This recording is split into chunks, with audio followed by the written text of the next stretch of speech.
Bonjour à tous. D'abord, un grand merci d'avoir répondu aussi nombreux à ce premier webinaire. Nous sommes très heureux de vous accueillir à ce webinaire qui n'est que le premier d'une longue série qui s'inscrit dans le cadre de l'espace France Gestion. Je tiens aussi à remercier l'organisme de gestion agréé mixte de l'île de la Réunion ainsi que l'organisme de gestion, le centre de gestion interconsulaire de Bretagne, ainsi que les membres consulaires experts comptables d'avoir rejoint cette initiative. Que vous soyez TPE, artisan, commerçant, profession libérale ou expert comptable, cet espace est fait pour vous. Nous vous proposerons donc un webinaire toutes les 2 semaines d'ici jusqu'à décembre sur des thématiques pratico-pratiques qui répondent à vos problématiques et vos besoins. Donc surtout, n'hésitez pas à nous envoyer dans le chat des thématiques qui peuvent vous intéresser. Nous serons preneurs et c'est avec un grand plaisir que nous répondrons à vos questions. Donc, plus largement, les organismes de gestion agréés sont fortement impactés par la réglementation, mais aussi dans un contexte de transformation numérique. Nous vous proposerons dans les prochains mois des nouveaux services qui vont s'adapter et vous apporter énormément qui vont vous aider dans votre gestion et dans votre propre organisation interne. Pour ce premier webinaire, nous avons choisi la thématique e-commerce TPE. Quelle stratégie adopter pour réussir les ventes en ligne? Le contexte sanitaire actuel a bien montré l'importance du numérique. Et puis, on a bien vu qu'aujourd'hui, les entreprises, même celles qui étaient réticentes, n'ont eu le choix que d'accélérer leur transformation numérique, puisqu'aujourd'hui, les chiffres le montrent, une entreprise qui fait de la vente en ligne a 2,5 fois plus de chances qu'une entreprise qui n'a pas de rester encore active pendant la période de crise que nous vivons. Donc, pour vous parler d'e-commerce, aujourd'hui, construire un site e-commerce, c'est quelque chose d'assez compliqué. Quelle stratégie adopter quand on ne sait pas? Comment faire pour attirer les clients sur mon site? Comment faire pour attirer des visiteurs, transformer en clients? Pour cela, nous avons le plaisir d'accueillir Catherine Titi, qui est experte en marketing, en communication et transformation numérique depuis 15 ans et qui, après un long passage chez Microsoft, LinkedIn, a créé son agence de communication et transformation digitale Evangelize. Catherine, d'abord un grand merci d'avoir accepté cette invitation pour ce premier webinaire. Aujourd'hui, la stratégie pour un e-commerçant, elle est assez diversifiée. Il a beaucoup de leviers, beaucoup de stratégies peuvent coexister. Aujourd'hui, quels sont les conseils que tu donnerais à un futur e-commerçant pour qu'il puisse se servir du numérique comme levier pour développer son activité de vente en ligne? Bonjour à tous, merci Sana pour cette invitation, je suis vraiment très contente d'être là. Aujourd'hui le contexte fait que c'est un sujet qui est totalement d'actualité et effectivement la stratégie e-commerce est quelque chose qu'il faut bien réfléchir avant de se lancer. Il y a plusieurs opportunités qui s'offrent à vous quand on décide de commencer à vendre en ligne. La première question, il y a effectivement plusieurs opportunités de est-ce que je me mets sur une plateforme de vente en ligne? Est-ce que je me mets sur des systèmes de sites internet qui proposent des abonnements et donc là vous louez en fait votre présence sur un site de vente en ligne? Ou alors est-ce que je crée moi-même mon site et je suis propriétaire de mon site e-commerce? Alors, il y a des avantages et des inconvénients dans les différentes approches que vous allez décider de prendre. Ce qu'il faut se dire, c'est que la première question qu'il faut avoir en tête, c'est comment je vais faire? Est-ce que j'ai les ressources en interne pour faire mon site e-commerce? Et est-ce que j'ai les ressources pour effectivement animer ce site et suivre de manière régulière mes ventes et commencer à avoir des enseignements. Ce que tu es en train de nous dire, c'est qu'en gros, au niveau de la stratégie, on peut soit se servir de plateformes comme par exemple Amazon et vendre sur ce type de plateforme, soit le développer soi-même. Oui, c'est exactement ça. L'avantage de se mettre sur des plateformes, si vous êtes dans la restauration, dans la restauration, il y a des plateformes comme Uber Eats, Deliveroo, etc. L'avantage de ces plateformes-là, c'est que effectivement le client est déjà sur ces plateformes. Vous avez juste une approche de différenciation. Je vais choisir est-ce que je choisis un restaurant vietnamien aujourd'hui ou un restaurant français à cuisine locale bio. Donc voilà, la seule différence, elle est là. Tout le travail de mise en valeur de l'achat se fait grâce à ces plateformes-là. Oui, parce qu'elles sont déjà assez connues, elles ont une force de communication beaucoup plus importante. Donc effectivement, aujourd'hui, moi je suis une petite TPE, hein. Donc une TPE, c'est vrai quand on entend site e-commerce, on pense tous au géant, le plus grand géant c'est Amazon, hein. Et puis bon, faire un site comme Amazon, évidemment, ça coûte très cher.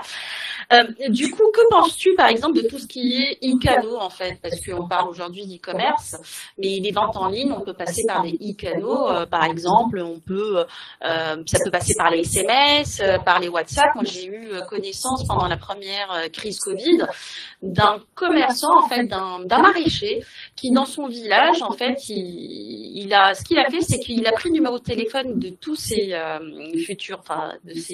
les personnes qui achètent chez lui, et donc ils sont passés par des commandes par SMS, d'accord, sans passer par le site e-commerce.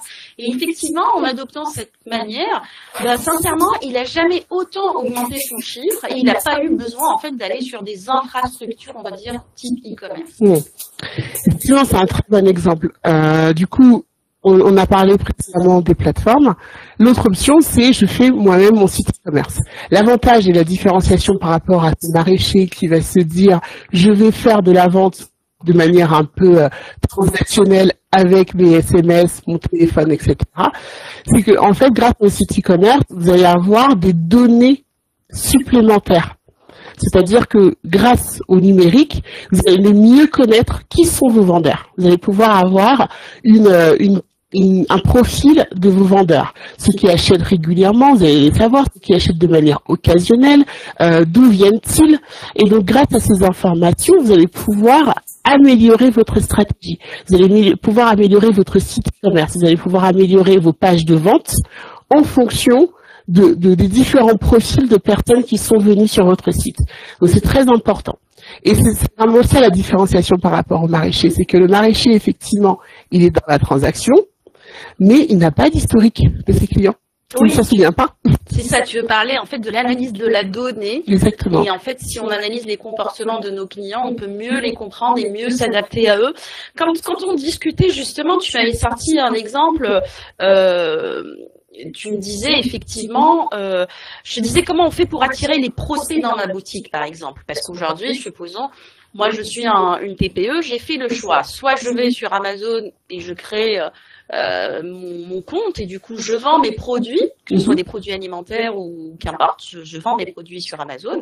Et à ce moment-là, je me suis servi d'une plateforme, comme tu me disais, qui prend 20% peut-être du chiffre d'affaires. Exactement. Ou alors je vais je crée mon propre site, comme tu viens de me le dire, puisque j'aurai de la donnée.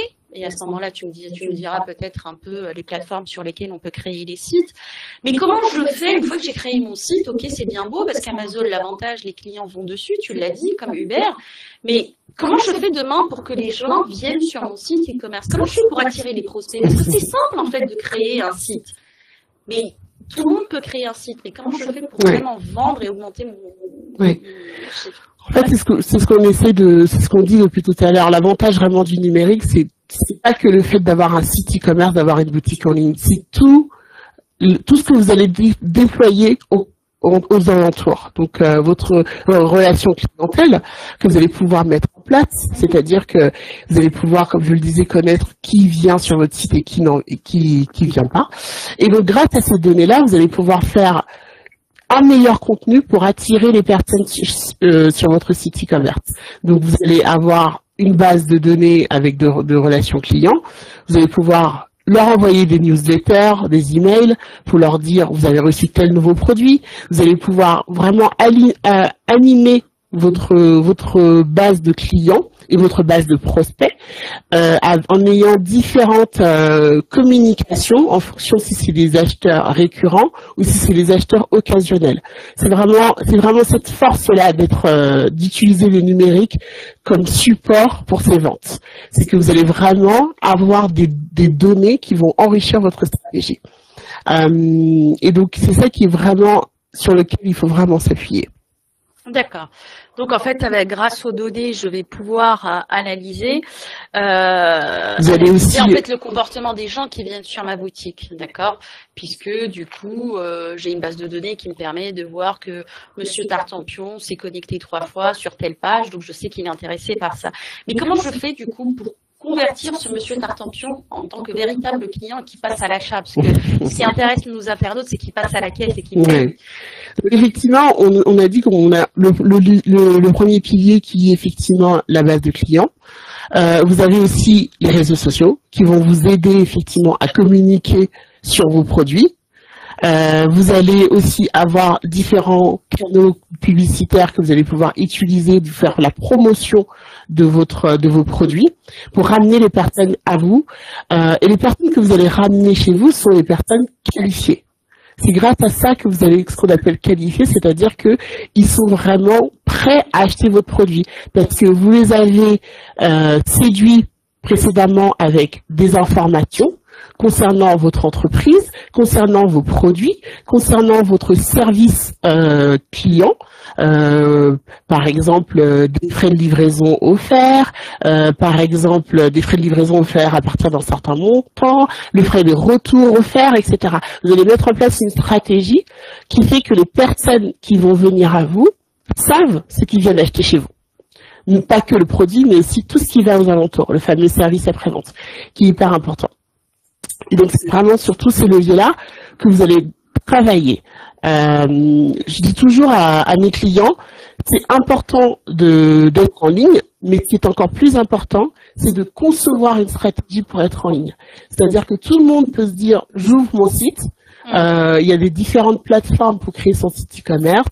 Vous pouvez même en faire certains tout seul. Mais tout ce qui est intéressant, c'est comment je fais vivre mon site e-commerce, comment je ramène les personnes. Et une fois qu'ils sont sur mon site, comment je conçois cette boutique, cette petite maison avec les différentes portes pour qu'ils aillent ils ouvrent la bonne porte qui m'intéresse parce que c'est sur ce produit-là que j'ai une bonne marge, clairement. Parce que je sais que je maîtrise mes coûts et la marge est la plus intéressante pour moi. Donc, je veux absolument amener mon client sur ce produit. Donc, ça rentre dans une conception d'une boutique en ligne efficace. Et aussi de votre stratégie commerciale. Donc, les personnes, une fois qu'elles sont sur votre boutique, comment je les amène sur le produit qui m'intéresse? Tout passe par le parcours, ce qu'on appelle le parcours d'achat que vous allez définir de la page d'arrivée jusqu'à la fameuse page. Et ensuite, il faut vraiment qu'on réduise les coûts, les différents clics qu'il faut avant d'arriver au panier. Donc, il faut vraiment simplifier. Il faut permettre différentes fonctionnalités pour que la personne, en un clic, elle ajoute au panier. Des fonctionnalités comme comparer des produits qui vont l'aider à se dire, il y a celui-ci qui me plaît, mais il y a aussi celui-ci qui me plaît.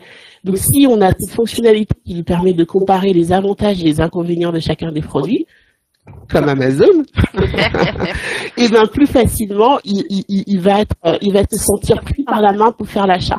Un peu aussi, je dis comme Amazon, mais c'est un peu comme aussi les vendeurs dans les boutiques traditionnelles.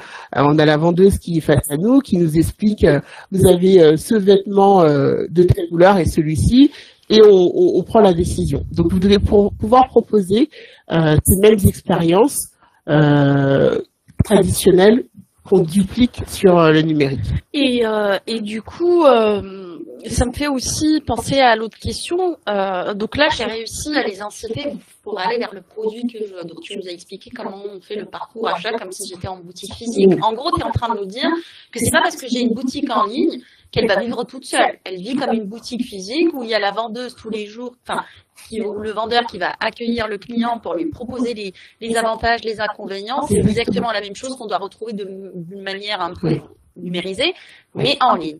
La vraie puissance de cette expérience physique qu'on vient digitaliser, c'est que vous allez rajouter de là des données, de savoir effectivement, il passe tant de temps sur cette page, il met tant de temps pour arriver à cette page, c'est tel produit qui se vend le plus. Donc tout de suite, quand on arrive sur votre site e-commerce, c'est le produit qui a été le plus acheté hier ou la semaine dernière, celui qui a les meilleures notations de votre audience, de votre public. Voilà, vraiment grâce au numérique, c'est toutes ces petites fonctionnalités. D'accord. Et donc tu me disais, effectivement, on peut aussi augmenter le panier moyen d'achat, en fait, essayer de les sensibiliser, parce que là, on est arrivé sur la première phase, ils viennent sur mon site, c'est bon, ils ont vu, ils ont été convaincus, ils ont acheté, on est passé à un panier moyen. Comment je fais pour augmenter le panier moyen de mes clients voilà, qui viennent sur mon site? Alors là, vraiment, la différence va dépendre. Est-ce qu'on est on est sur un client, on est sur une vente directe, un client direct, donc le fameux consommateur direct, ou on est en train de vendre à d'autres entreprises, donc on fait du B2B ou est-ce qu'on est en train de faire du B2C. Donc les leviers sur lesquels on va s'appuyer sont un peu différents. Si on reste sur l'exemple du maraîcher, par exemple, le maraîcher, il va mettre en avant ses produits et il s'est défini, il sait que pour être rentable, un client doit dépenser 45 € le panier. Donc il sait que c'est son panier où il est le plus rentable. Et l'un des leviers très simples qu'il peut activer, c'est pour un panier qui est à 40 €, donc il le voit, il y a une fenêtre qui s'ouvre et qui te dit, voilà, arrivé à 45 € d'achat, tu vas recevoir un e-book avec des recettes. Donc, typiquement, ça, c'est une pratique très simple à mettre en place, qui permet que, en tant que consommateur, je me sens encore une fois accompagnée dans mon achat, et ça m'intéresse de rajouter 1 kilo d'oignons, par exemple, pour atteindre les 45 € et avoir mon e-book. L'autre trait simple, c'est les frais de livraison. Les frais de livraison, c'est le levier le plus simple. Quand on sait que quand on veut recevoir son panier à domicile, ça coûte entre 10 et 15 €. En Colissimo, c'est 9,90 €. Donc du coup, quand on a cette tarif en tête, on peut se dire que c'est plus intéressant, moi en tant que client, de recevoir plus de valeur, de recevoir plus de produits, que de payer des frais de livraison. Donc je vais accepter d'arriver à ces 45 € parce que je sais que derrière, mes frais de 9,90 €, j'aurais pas à les payer.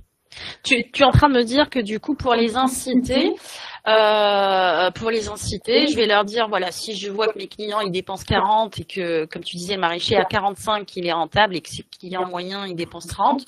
Donc, s'il était dans un e-commerce, parce que celui-là, il est plutôt en e-cano, s'il était dans un site e-commerce, il aurait pu, du coup, analyser sa clientèle et dire, bah voilà, à partir de 45 €, frais de livraison gratuite, et du coup, les clients vont préférer monter en achat de produits, puisque la frais de livraison est gratuite. Vraiment, la boutique en ligne est la bonne, une fois qu'on a défini sa stratégie, là où on passe le plus de temps, c'est de définir sa stratégie. Une fois qu'on l'a définie, j'ai envie de dire, ça roule un peu tout seul. Après, c'est les enseignements qu'on va tirer, comment on met à jour et comment on affine au fur et à mesure. Mais là où on passe le plus de temps, c'est en amont. C'est définir sa stratégie. Alors que de manière traditionnelle, les vendeurs vont déployer plus d'efforts au quotidien régulièrement pour pousser à l'achat, en fait. D'accord. Du coup, là, tu nous as dit comment convertir un visiteur, un simple visiteur en client, comment faire pour qu'il achète, comment faire pour qu'il augmente son panier moyen. Ok, tout ça me va. Mais à partir de maintenant, je vais aller un peu plus loin parce que c'est bien que, voilà, on a besoin d'un peu plus quand on a un site e-commerce. C'est comment je fais pour fidéliser ses clients. Moi, j'ai pas envie. Je sais qu'il y a beaucoup de concurrence sur Internet et donc il y a d'autres concurrents. J'ai pas envie que mon client aille chez la concurrence. Comment je fais? Comment je fais pour qu'il devienne un ambassadeur de ma marque et qu'il n'aille pas voir la concurrence? C'est une très très bonne question. Effectivement, une fois qu'on a fait toutes ces étapes-là dans le parcours d'achat, on arrive à la fameuse étape de l'ambassadeur. C'est hyper important qu'on ait nos clients qui parlent de nous à leurs voisins, à leurs copains, à leurs amis, etc. Le fameux bouche à oreille traditionnel. Sur le numérique, tu veux me dire qu'on peut faire le bouche à oreille? Ah bah oui. D'accord, ok. On peut, même le bouche à oreille, c'est numérisé, c'est bien. D'accord. Même le bouche à oreille, c'est numérisé. Effectivement, l'idée, c'est que parce que je connais bien mon acheteur et que mon acheteur, j'ai bien expliqué mon parcours d'achat, il s'est inscrit dans ma fameuse newsletter, la lettre mensuelle ou hebdomadaire que vous envoyez sur les actualités de votre boutique. Vous allez pouvoir là régulièrement, rien que par ça, vous garder être à l'esprit de vos futurs clients, de vos clients réguliers et de ceux qui viennent pas souvent. Donc, vous restez à l'esprit. Donc, hyper important. On me pose souvent la question, on me dit, mais Catherine, la newsletter, franchement, ça s'ouvre encore, on est tellement pollué, on a tellement de mailing. Moi, je dis, je donne toujours mon exemple. Je pense que, justement, vu que je suis dans le domaine, je dois être inscrite à plus de 500 newsletters. Ah oui. J'ai une boîte spéciale pour ça. Non, je l'appelle pas la boîte poubelle, mais j'ai vraiment une boîte donc, pour m'informer et tout ça. Et donc, honnêtement, je ne les ouvre pas toutes la semaine, mais je mémorise rien que les objets. Donc, je sais rien que les objets, on a une capacité à mémoriser au moins 3 objets des newsletters. Donc, effectivement, il faut continuer à les envoyer parce que peut-être qu'avant même qu'on les supprime, on va mémoriser une information. Donc, peut-être qu'elle va ouvert, mais elle va être mémorisée. Donc, ça reste un levier hyper important. Et l'emailing est vraiment un levier très important dans une stratégie digitale. Ça fait partie, c'est au moins 9% dans la conversion. Ça contribue à 9% dans les conversions qu'on observe aujourd'hui sur le numérique. Donc très important, la newsletter, l'emailing. L'autre moyen pour vraiment faire des ambassadeurs, là, c'est pour faire revenir la personne pour qu'elle achète la newsletter. Donc pour faire l'ambassadeur, je te donnais l'exemple d'un hôtelier qui a eu une très bonne idée, qui était de se dire que pour toutes les personnes qui viennent dans son lodge, il y a vraiment une expérience très immersive dans la campagne, dans son lodge. Il propose en fait de faire un concours photo sur les réseaux sociaux. Donc, il vous envoie, dès que vous réservez votre hôtel, vous recevez effectivement toute l'expérience que vous allez vivre, toutes les informations nécessaires pour faire un bon séjour. Et la force, c'est que à la fin, vous avez une petite carte qui vous dit pendant votre séjour, nous vous invitons à prendre des photos et à partager avec le hashtag de notre hôtel. Et ce hashtag-là, tous les mois, on fait gagner un séjour. On fait gagner un séjour. Ah oui, donc il y a quand même un truc derrière. Il y a quand même il y a deux informations qui sont intéressantes. C'est que, il sélectionne les meilleurs, qu'il met lui sur sa page Instagram et Facebook. Donc, on a ce côté, en fait, starification de son client, où son client, lui aussi, peut être sur un Instagram qui a beaucoup d'abonnés, donc il est très content de voir sa photo. Aujourd'hui, on est dans l'ère où on est tous des rédacteurs, on est tous des présentateurs télé, on est tous des photographes, on est tous du contenu, on est dans l'ère où on peut tous faire quelque chose. Et donc, du coup, le fait de récompenser les clients en les mettant, en sélectionnant les meilleures photos pour être publiées sur la page de ce compte, c'est très intéressant, le client il est content. Et en plus de ça, il y a encore une autre carotte, qui est de se dire qu'il peut gagner un séjour, Donc vraiment, ça participe énormément, là, les réseaux sociaux, on s'appuie sur ça pour faire vraiment ce levier d'amplification pour aller toucher ces personnes qui ressemblent à notre client qui est venu chez nous, et qui vous connaissent pas, mais votre client, il a le réseau de ces personnes qui lui ressemblent et qui vous intéressent. En gros, tu es en train de me dire, moi je regarde ces publicités, je vois peut-être une famille, un couple avec un enfant, je vais m'identifier parce que du coup, si ça représente ma famille, je me dis, moi aussi peut-être je vais aller dans ce démothèque qui a l'air sympa pour... D'accord. Et ce que je suis en train de vous expliquer, ça marche aussi pour tous ceux qui sont aussi en ce qu'on appelle plus B2B. Là, si je vais donner un exemple B2C, mais effectivement, quand vous êtes d'entreprise à entreprise, cela fonctionne aussi. Cela fonctionne aussi de proposer à votre client actuel, une entreprise, de lui dire voilà, on a bien collaboré ensemble, vraiment le produit et le dispositif qu'on a fait ensemble, qu'on a construit ensemble, a été très impactant pour moi. On peut faire ce qu'on appelle une étude de cas. Vous proposez à votre client de faire une étude de cas. Le client fait une étude de cas avec vous. Il est content parce qu'il est valorisé, il se trouve innovant, il se trouve en avant par rapport à ses concurrents. Et vous lui dites, voilà, cette étude de cas, je vais l'envoyer à mon réseau, donc à tous mes prospects qui sont inscrits dans ma base. Je vais le partager sur mon LinkedIn, je vais le partager sur mes réseaux sociaux plus professionnels. Donc, mise en valeur du client professionnel, quoi. Voilà. On peut aussi, cet exemple de B2C, on peut aussi le déployer en B2B. Moi, je crois vraiment à la force des leviers B2C qu'on peut vraiment utiliser en B2B. Tout est une question de comment je raconte cette histoire. D'accord, ouais, du storytelling. Oui. Du coup, Catherine, en tout cas, merci pour toutes ces informations qui sont assez riches. N'hésitez pas, ceux qui sont à l'écran, à poser vos questions. On est là pour y répondre. Catherine est là pour y répondre. Pour poser des questions pour vous. Catherine, on disait effectivement, tu disais au début, on peut avoir... tu expliquais pourquoi c'était bien aussi d'avoir un site par rapport à la donnée de manière artisanale. Donc, il y a aller sur une plateforme qui existe déjà et se servir de son levier, de code, de tout. Mais du coup, si je veux faire un site moi-même, ou passer par un professionnel, est-ce que tu pourrais me donner des exemples d'outils en fait pour faire un site voilà, oui, bien sûr. Oui, bien sûr. Donc, il y a différentes plateformes pour faire votre site. Vous avez Shopify, PrestaShop. PrestaShop est français aussi, oui. Oui, PrestaShop est français. Shopify, PrestaShop, WooCommerce. Vous pouvez aussi faire des choses sur Wix. Excusez-moi, je le dis tout bas parce que Alors ne le dis pas. Je le dis tout bas parce que voilà.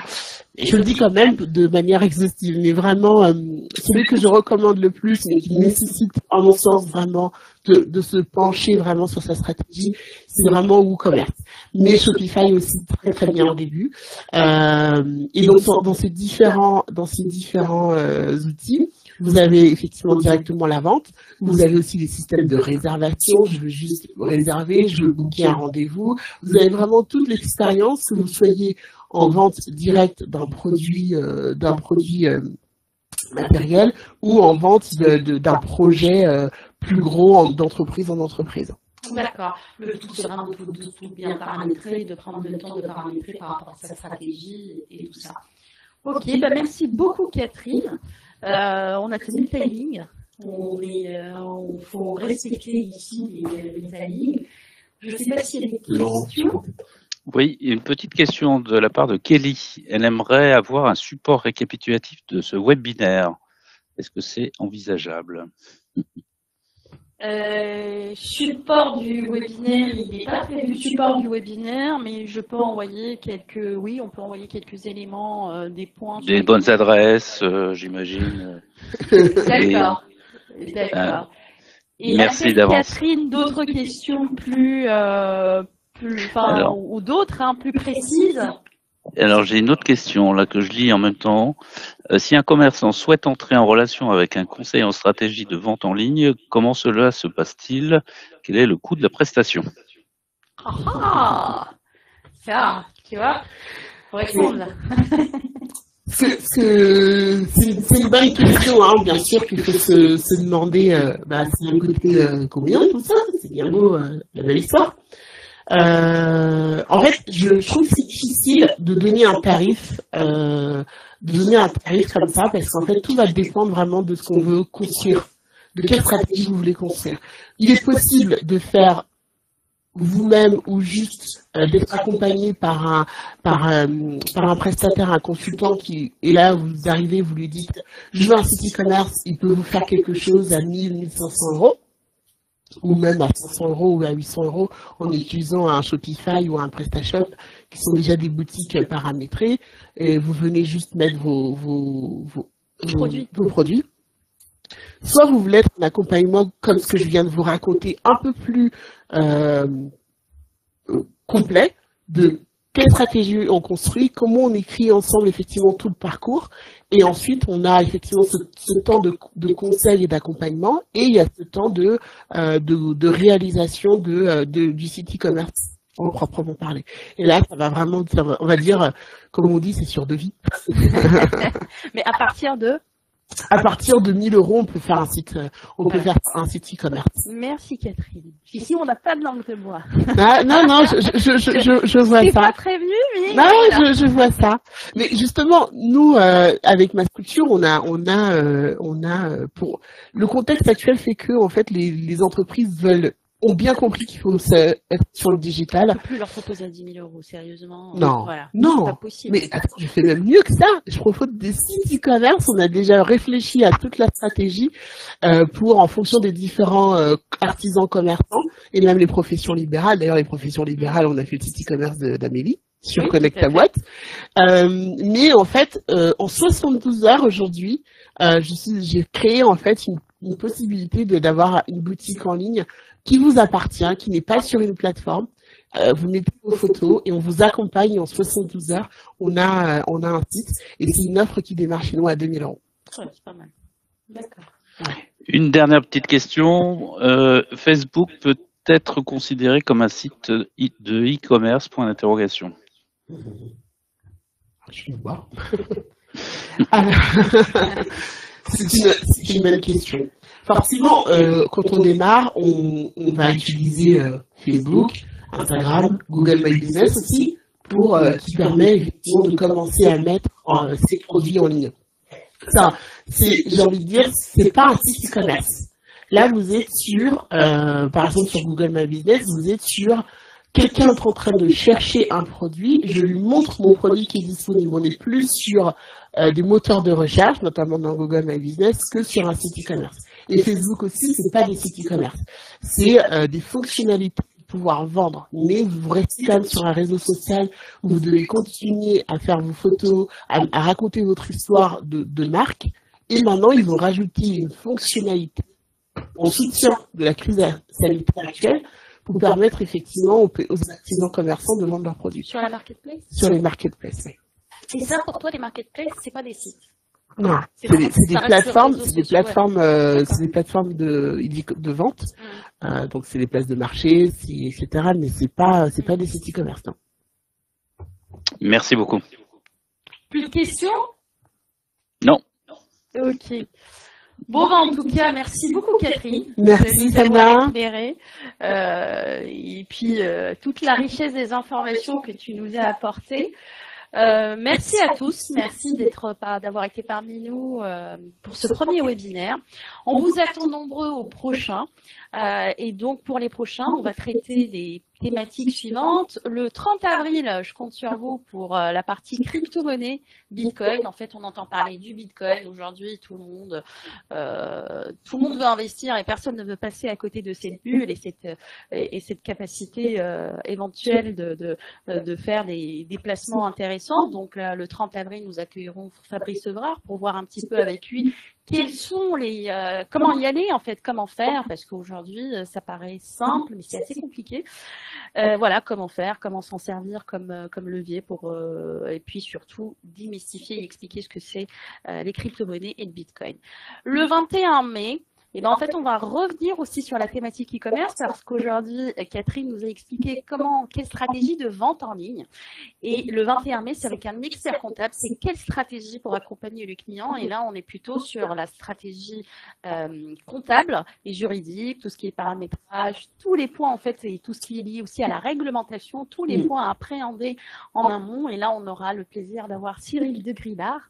Le 4 juin, on aura la facture électronique avec Dominique Perrier. Donc, nous expliquer aussi par rapport au calendrier qu'est-ce qui attend les TPE en matière de facturation. Et puis, on vous donnera aussi quelques petites billes sur la dématérialisation. Le 18 juin, RSE. pour les TPE, parce qu'aujourd'hui, la RSE, on parle des entreprises à mission, on voit les publicités de Danone, on n'est pas Danone, on s'adresse ici à des TPE, à des entreprises de taille humaine. Comment faire pour s'en servir aussi comme levier pour augmenter son chiffre, pour avoir aussi quelque chose qui ressemble à notre essence. Voilà, donc là, je peux vous dérouler toute la liste, mais on va s'arrêter à cela. Je vous rappelle que les inscriptions se font auprès de votre OGA. En tout cas, nous sommes très heureux de vous avoir accueillis aujourd'hui. Un grand merci. Et si jamais vous avez des thématiques à nous proposer, n'hésitez pas à nous les envoyer par mail. On étudiera vos questions et puis on essaiera de vous proposer un webinaire sur les thématiques que vous souhaitez. Un grand merci et à bientôt.